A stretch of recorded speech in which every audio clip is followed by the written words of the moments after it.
আসসালামু আলাইকুম। Welcome to our channel স্বাধীন পাঠশালা। প্রিয় শিক্ষার্থী বন্ধুরা, আশা করি তোমরা সকলে ভালো আছো।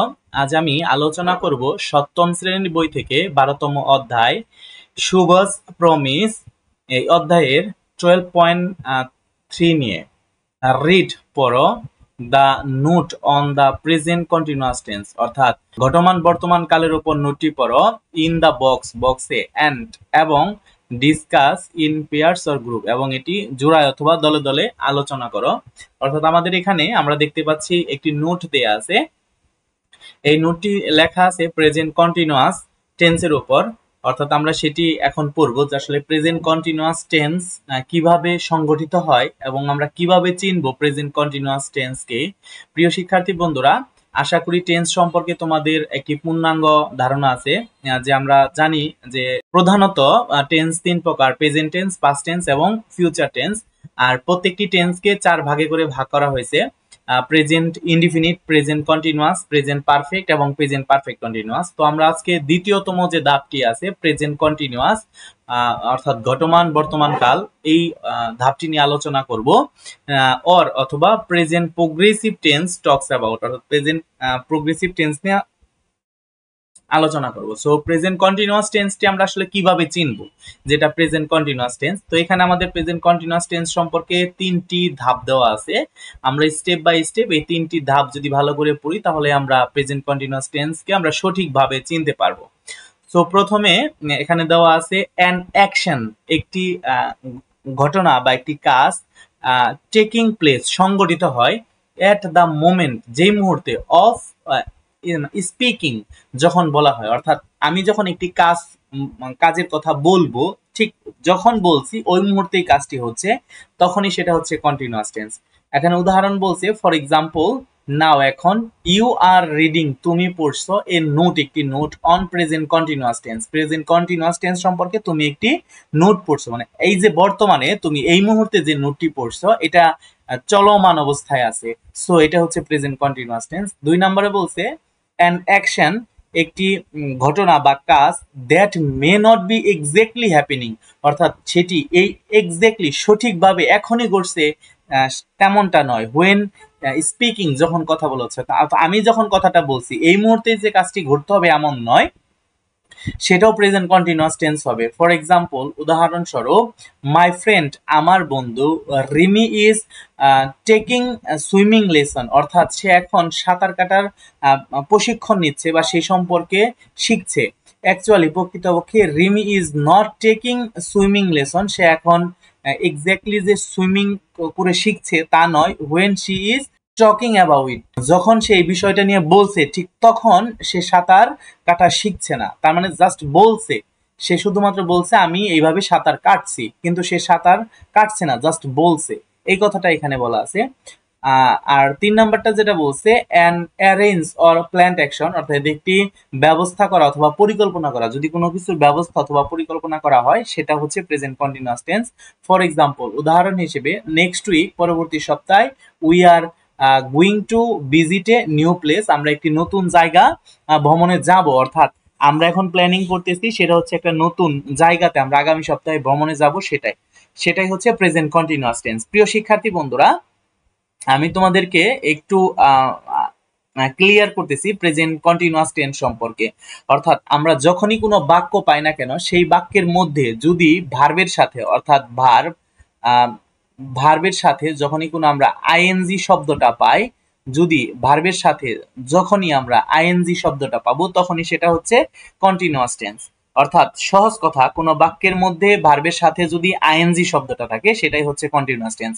যদি আমরা উদাহরণটা আগে দেখি তাহলে বিষয়টা বুঝতে পারবো। যেমন এখানে আমাদের যে শব্দটা দেওয়া আছে, একটু খেয়াল করো, ইট ইজ রেইনিং নাও, অর্থাৎ এখানে আমাদের কিন্তু একটা বাক্য দেওয়া আছে এবং সেটা কিন্তু রেইন শব্দটা হচ্ছে বৃষ্টি, এবং রেইনের সাথে আমরা আইএনজি পাচ্ছি।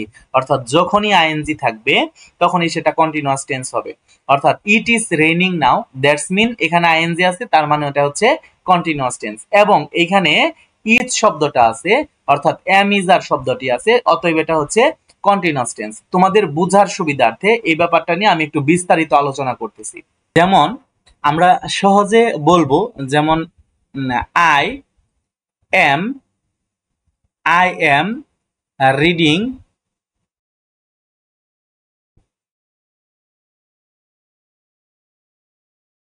এ বুক। প্রিয় শিক্ষার্থী বন্ধুরা একটু ভালোভাবে খেয়াল করো, তাহলেই বুঝতে পারবে।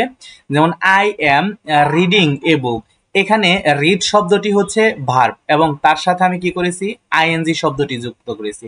তার মানে হচ্ছে যদি কোনো বাক্যের সাথে আইএনজি যুক্ত হয় তখন সেটা হচ্ছে কন্টিনিউয়াস টেন্স। একটু মনোযোগ দাও, তোমরা হয়তো পূর্বে এই সম্পর্কে অনেক ভালোভাবে বুঝতে থাকবে, কিন্তু আমি যেভাবে বলছি এইভাবে যদি তোমরা মনে রাখো তাহলে হয়তো তোমাদের জন্য কন্টিনিউয়াস টেন্সটা বোঝা আরো বেশি সহজ হবে। অর্থাৎ সহজভাবে যদি আমরা বলি যে কোনো ভার্বের সাথে আইএনজি, অর্থাৎ কোনো ভার্বের সাথে যখনই আইএনজি থাকবে তখনই সেটা কন্টিনিউয়াস টেন্স হবে। দ্যাটস মিন এই বাক্যের সাথে আমরা আইএনজি পাচ্ছি, দ্যাটস মিন এটা হচ্ছে কন্টিনিউয়াস টেন্স। তো এটা কন্টিনিউয়াস, কিন্তু কিসের কন্টিনিউয়াস, প্রেজেন্টের কন্টিনিউয়াস, পাস্টের কন্টিনিউয়াস না ফিউচার কন্টিনিউয়াস, এইটা ডিপেন্ড করবে জাস্ট আমাদের এখানে যে অক্সিলিয়ারি ভার্ব আছে সেই অক্সিলিয়ারি ভার্বের উপর। অর্থাৎ যদি এইখানে অক্সিলিয়ারি ভার্ব স্বরূপ এম ইজ আর থাকে তাহলে সেটা প্রেজেন্ট কন্টিনিউয়াস টেন্স হবে, আর যদি এইখানে ওয়াজ ওয়ার থাকে তাহলে সেটা পাস্ট কন্টিনিউয়াস টেন্স হবে। আর যদি এখানে শ্যাল বা উইল থাকে, এটা আমরা জানি যে শ্যাল বি বা উইল বি, যখনই শ্যাল বা উইল থাকবে সেটা ফিউচার টেন্স হবে। তাহলে একটা উদাহরণ দেই আরো সহজভাবে, যেমন হি, এখানে আমি একটা বাক্য লিখেছি, সেটা হচ্ছে he dash going to school. So প্রিয় শিক্ষার্থী বন্ধুরা একটু খেয়াল করো, এইখানে যে বাক্যটি আছে সেই বাক্যের মধ্যে আমি কি পাচ্ছি, গুইং। এখানে আমি শব্দটা পাচ্ছি গুইং, অর্থাৎ গো যোগ আইএনজি, গুইং। অর্থাৎ এই বাক্যের মধ্যে কি আছে, আইএনজি আছে। তার মানে আমরা এটা বলতে পারি যে এই বাক্যটি হচ্ছে কন্টিনিউয়াস টেন্স। যখনই বাক্যের মধ্যে আমরা কোনো আইএনজি পাবো তখনই সেটা কন্টিনিউয়াস টেন্স হবে। সো এই বাক্যে আমাদের আইএনজি আছে, অতএব এটি হচ্ছে কন্টিনিউয়াস টেন্স। কিন্তু কিসের কন্টিনিউয়াস টেন্স, প্রেজেন্টের, পাস্টের না ফিউচারের, এটা ডিপেন্ড করবে এইখানে বসে থাকা অক্সিলিয়ারি ভার্বের উপর। যদি আমরা এখানে এম, ইজ কিংবা আর অর্থাৎ এই তিনটা পাই, যদি এখানে এম ইজ আর এই তিনটা পাই তাহলে সেটা হবে প্রেজেন্টের, অর্থাৎ প্রেজেন্ট কন্টিনিউয়াস টেন্স হবে। কিন্তু যদি এখানে আমরা প্রেজেন্টের এম ইজ আর না পেয়ে যদি আমরা এখানে ওয়াজ অথবা এখানে আমরা ওয়ার পাই, অর্থাৎ পাস্ট টেন্স পাই, তাহলে এটা হবে পাস্ট কন্টিনিউয়াস টেন্স। অথবা আমরা যদি এখানে শ্যাল, শ্যাল বি কিংবা উইল বি পাই, অর্থাৎ উইল বি পাই, তাহলে এটা হবে ফিউচার কন্টিনিউয়াস টেন্স। আমরা সহজে কথাটা বলতে পারি সেটা হচ্ছে ভার্বের সাথে যখনই আমরা আইএনজি পাবো তখনই সেটা কন্টিনিউয়াস টেন্স, এবং সেটা ডিপেন্ড করবে এই অক্সিলিয়ারি ভার্বের উপর। যদি সেটা এম ইজ আর হয়, যদি সেটা এম ইজ আর হয় তাহলে সেটা হচ্ছে প্রেজেন্ট কন্টিনিউয়াস টেন্স, যদি সেটা ওয়াজ ওয়ার হয় তাহলে সেটা পাস্ট কন্টিনিউয়াস টেন্স, এবং সেটা শ্যাল বি এবং উইল বি হয় তাহলে সেটা ফিউচার কন্টিনিউয়াস টেন্স। তাহলে তোমাদের একটি প্র্যাকটিস দিচ্ছি, দেখো তোমরা আসলে বাক্যটি বুঝতে পারো কিনা। যেমন আমি এখন লিখব ইট ইজ রেইনিং,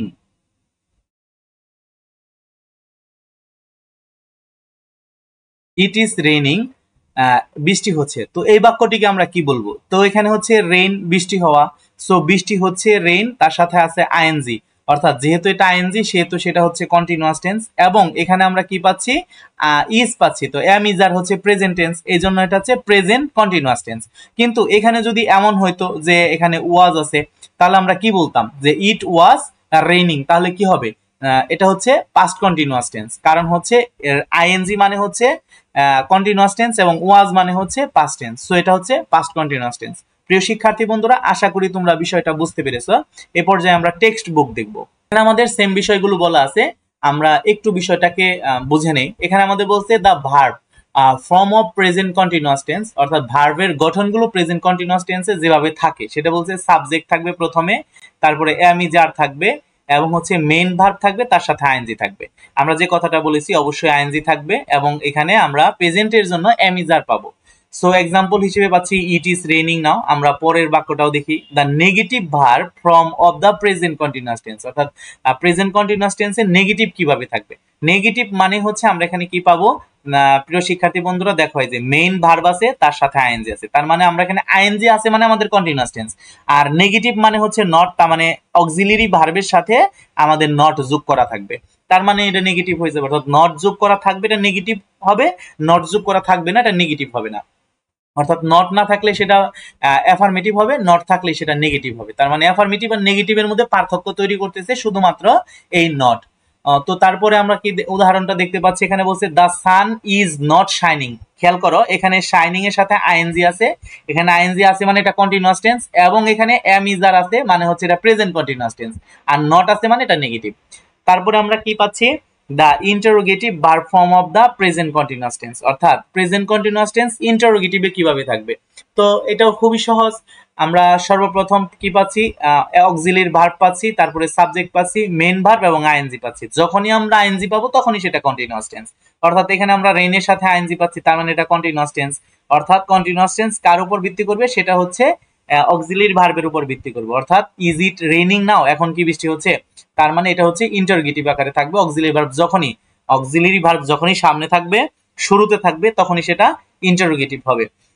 এইটি হচ্ছে আমাদের তিনটা বিষয় যে কন্টিনিউয়াস টেন্স গুলো কিভাবে থাকে। Verb which are not normally used, যে ভার্বগুলো সাধারণত ব্যবহার করা হয় না in the continuous form include, অর্থাৎ কন্টিনিউয়াস টেন্সে যে ভার্বগুলো ব্যবহার হয় না সেই ভার্বগুলো এখানে আমাদের দেওয়া আছে।